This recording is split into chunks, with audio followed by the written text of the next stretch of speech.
Abraham Lincoln was our nation's 16th president. He was also the man who led us through one of the toughest times in history. We have all heard of the famous story of our president's assassination. However, do we ever wonder what happened to the villain in that story? The villain, the dreadful John Wilkes Booth, was eventually shot and killed. This is the story of the man who killed him, Boston Corbett.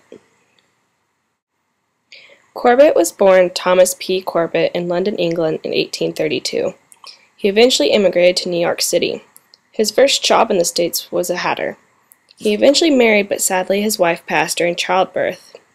After this tragedy, he moved to Boston, where he became very involved in the church. He eventually converted to the Methodist Church, and this is when he changed his name to Boston, after the city he converted in. Boston Corbett was an odd character, many have said. He wore his hair long to imitate Jesus, and even castrated himself to avoid temptations of prostitutes.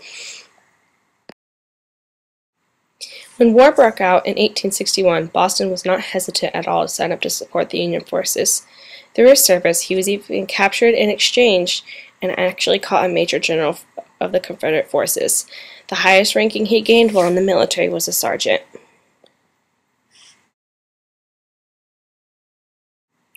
After the war, Corbett became a member of the 16th New York Cavalry Regiment, sent in 1865 to apprehend John Wilkes Booth, the famous assassin of the ex-president Abraham Lincoln. The regiment surrounded Booth and his accomplice David Harold in a tobacco barn on a Virginia farm.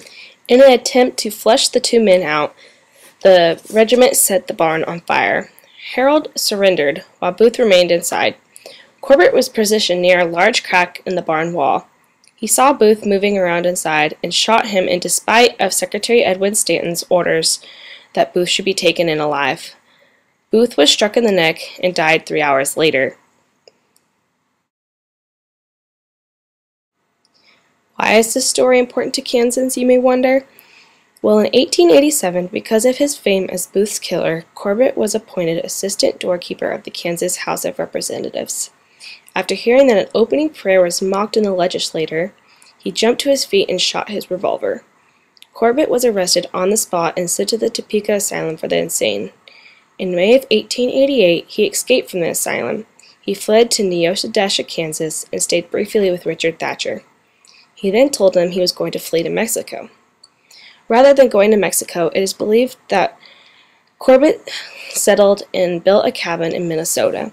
It is thought that he died in the Great Hickory Fire, however there is no proof of his death, so he eventually disappeared around 1888.